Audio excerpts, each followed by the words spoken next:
Hello students, good morning to all of you. Now I am going to teach you civics, class 8, chapter 3, and headline of the chapter is the parliamentary form of government, and lecture number 3. Lecture 3, everybody pay attention on lecture 3.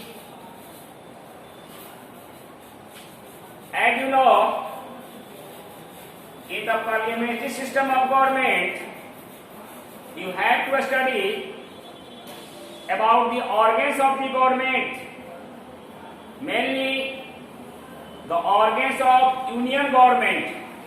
It means government of India. It means government of India और central government, अर्थात parliamentary system के अंदर भारत सरकार या संघीय सरकार या केंद्रीय सरकार के तीनों अंगों के विषय में आपको डिटेल में स्टडी करना है। तो कल यानी लेक्चर नंबर 1 में हमने पार्लियामेंट्री सिस्टम को समझाया और वह सिस्टम की फीचर्स को समझाया। सेकंड लेक्चर में पार्लियामेंट्री सिस्टम में पार्लियामेंट का क्या रोल होता है, what are the functions of parliament हमने समझाया। और today I am going to give you lecture number 3। In lecture number 3 I am also going to teach you about the union executive. Union executive के बारे में पढ़ेंगे, यानी भारत सरकार की कार्यपालिका के बारे में। तो as you know, Union Executive consisted of the President of India, the Vice President of India, and the Prime Minister of India, as well as the Council of the Minister. It means the Central Council of Minister या Union Council of Minister। 4 चीज का अध्ययन करना है।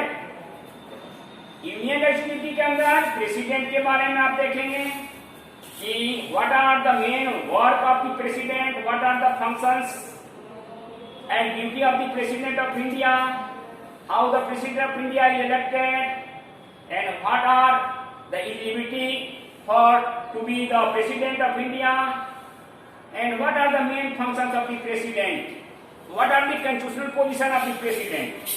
Secondly आप पढ़ेंगे vice president के बारे में कि वाइस प्रेसिडेंट का कैसे इलेक्शन होता है, क्या क्या क्वालिफिकेशन होनी चाहिए vice to be as a vice president and क्या क्या वर्क होना चाहिए। थर्डली आप पढ़ेंगे पीएम के बारे में, प्राइम मिनिस्टर ऑफ इंडिया के बारे में, who will be the prime minister of India, how is appointed by the president and what are the functions of the prime minister of India and what are the role of the Prime Minister of India। और fourthly आप पढ़ेंगे council of minister के बारे में कि what are how the council of minister will be selected by the prime ministers and how the portfolio or department also provided to every minister of every council of minister by the prime minister। तो इतना आपको detail में पढ़ना है executive के अंदर।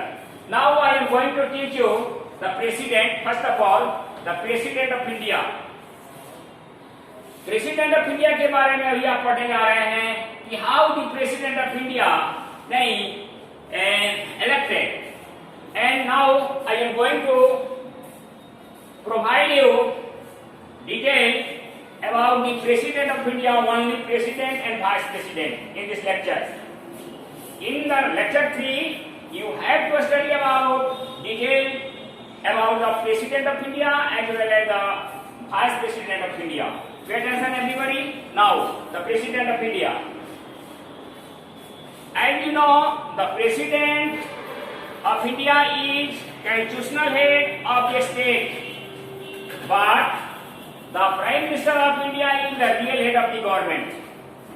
India की president constitutional head होता है, संवैधानिक प्रधान होता है, जबकि Indian prime minister real head of the government होता है। It means there are 2 head of the union executive. Union executive के भारत सरकार की कार्यपालिका के 2 हेड होते हैं, एक कानूनी हेड होता है, संवैधानिक हेड, या कंस्टिट्यूशनल हेड कहा जाता है, जो प्रेसिडेंट होता है, और secondly prime minister real head होता है, जो सरकार का रियल हेड होता है। और जितने भी प्राइम मिनिस्टर के संविधानिक जो व्यवस्थाएं की गई है, संविधान द्वारा जो उनको जितने भी पावर दिए गए हैं, उनके सारे पावर का all the power and functions of the president utilised by the prime minister of India, सारे प्रेसिडेंट के पावर एंड फंक्शन को प्राइम मिनिस्टर द्वारा यूटिलाइज किया जाता है, क्योंकि यहाँ पार्लियामेंट्री फॉर्म ऑफ गवर्नमेंट है। पार्लियामेंट्री फॉर्म ऑफ गवर्नमेंट में पार्लियामेंट का जो मेजोरिटी का लीडर होता है और गवर्नमेंट का रियल हेड बन जाता है, और सारे एग्जीक्यूटिव का पावर का यूटिलाइज स्वयं करता है। Understand it? नाउ अब देखेंगे election of the president. Election of the president. The Indian president is elected by an electoral college consisting of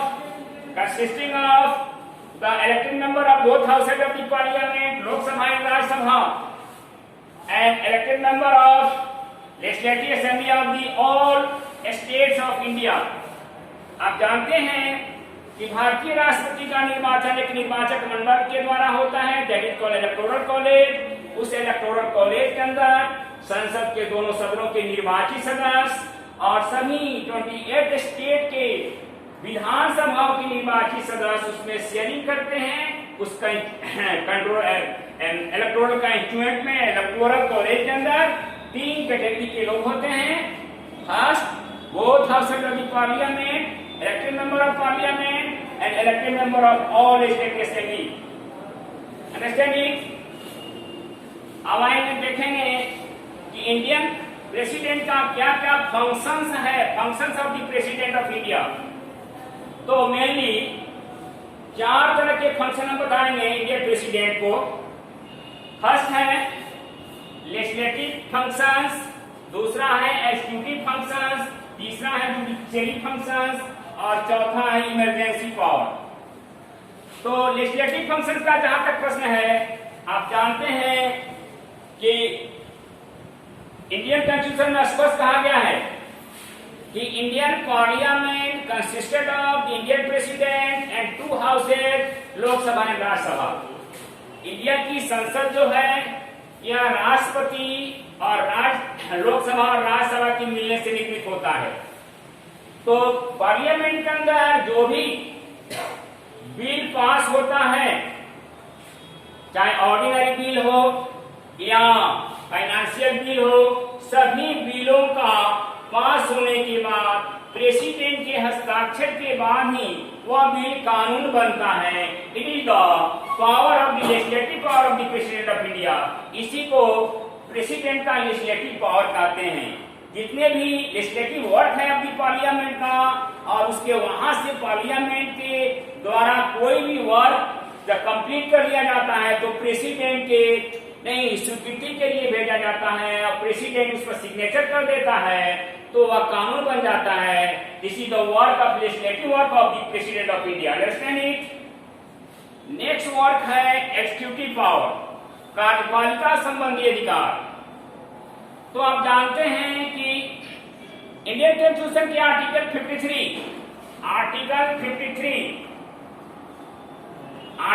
53 में स्पष्ट कहा गया है कि all the union executive power vested in the president and the president shall exercise the power directly or indirectly subordinate to him। अर्थात देश की सारी एग्जीक्यूटिव पावर, सारी कार्यपालिका शक्तियां राष्ट्रपति में निहित होती है। All executive power are vested in the president. जितनी भी देश की एग्जीक्यूटिव पावर है राष्ट्रपति में वेस्टेड होती है, निहित होती है, और राष्ट्रपति उन सारी शक्तियों का प्रयोग या तो स्वयं करते हैं या अपने द्वारा अपने पदाधिकारियों के माध्यम से करते हैं। उनके पदाधिकारी राज्यपाल हैं या यूनियन एग्जीक्यूटिव के पदाधिकारी के द्वारा। स्पष्ट है? इसके बाद तीसरा है जुडिशियरी पावर। इंडियन प्रेसिडेंट को जुडिशियरी पावर का अधिकार है। यदि देश की सर्वोच्च न्यायालय के द्वारा किसी व्यक्ति को मृत्युदंड दिया गया हो तो ऐसे मृत्युदंड को वह क्षमा कर सकता है या दूसरे दंड में बदल सकता है या जीवन कारावास में बदल सकता है। पार्डन पावर, पार्डन पावर है मिला हुआ है जुडिशियरी के तहत, यानी न्यायपालिका संबंधी क्षमादान मिला हुआ है संविधान के माध्यम से। It is called judiciary power of the president of India.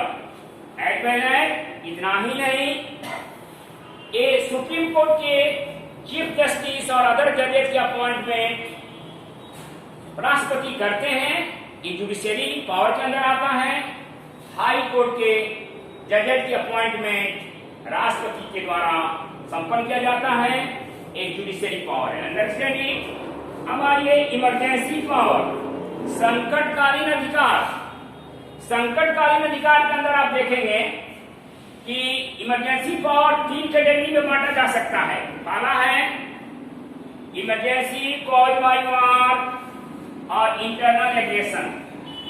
ऐसी इमरजेंसी जो कोई बाहरी आक्रमण के द्वारा, जब देश के अंदर कोई बाहरी आक्रमण हो जाता है देश पर, या किसी देश से युद्ध शुरू हो जाता है, या देश के अंदर अशांत परिवेश है, तो ऐसी परिस्थिति में राष्ट्रपति इमरजेंसी की घोषणा करता है और ऐसे इमरजेंसी को इमरजेंसी कॉज बाय वॉर या इंटरनल एग्रेशन कहा जाता है। Understand it. सेकंड है emergency cause by failure of the constitutional machinery in A state. India के किसी राज्य के अंदर 28 स्टेट्स हैं, किसी राज्य के अंदर किसी राज्य के विधानसभा में मुख्यमंत्री के प्रति अगर स्पष्ट बहुमत नहीं है, वहां की विधानसभा में अगर नहीं शक्ति परीक्षण की चर्चा होती है और शक्ति परीक्षण में यदि राष्ट्रपति को स्पष्ट बहुमत नहीं होता है, यदि चीफ मिनिस्टर को स्पष्ट बहुमत नहीं होता है और किसी भी दल को स्पष्ट बहुमत होने में असमर्थता जाहिर होती है, तो वह कॉन्स्टिट्यूशनल मशीनरी फेलियर समझा जाता है।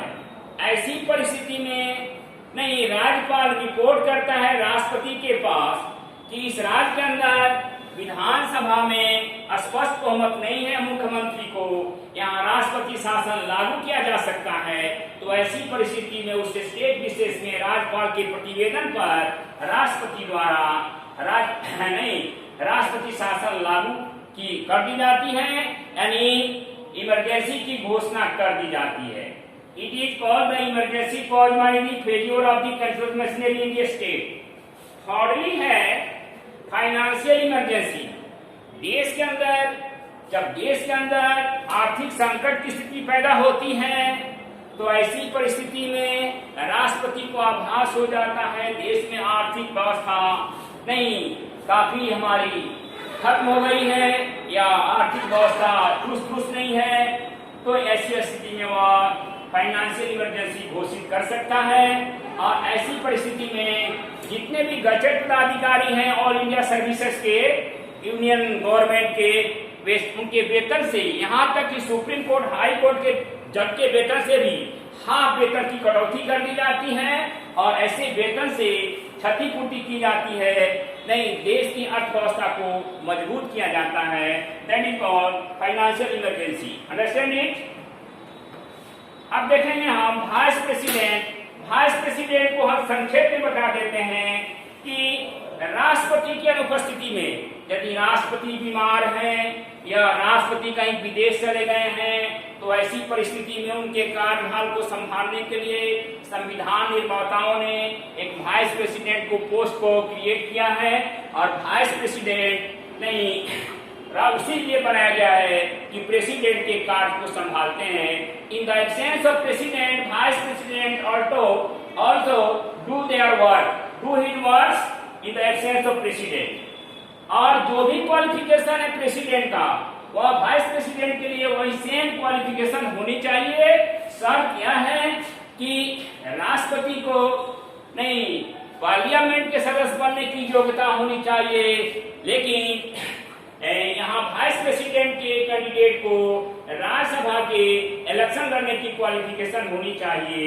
और वे वैसे व्यक्ति जो राज्यसभा के इलेक्शन लड़ने की क्वालिफिकेशन रखता है, और राज्यसभा का मेंबर राष्ट्रपति बन जाने के बाद वह राज्यसभा का एक्स ऑफिशियल चेयरमैन बन जाता है। यानी उपराष्ट्रपति जो होता है राज्यसभा का नहीं एक्स ऑफिशियल चेयरमैन बन जाता है और काम अपना संभालता है। राष्ट्रपति की अनुपस्थिति में उनके कार्यों को स्वयं देखता है। इस प्रकार कार्यपालिका समाप्त होती है। आज के डेट में यूनियन कार्यपालिका यहाँ समाप्त होती है। वाइस प्रेसिडेंट तक कल आपको प्राइम मिनिस्टर और काउंसिल ऑफ मिनिस्टर के बारे में डिटेल में बताया जाएगा लेक्चर नंबर 4 में। Rest next day.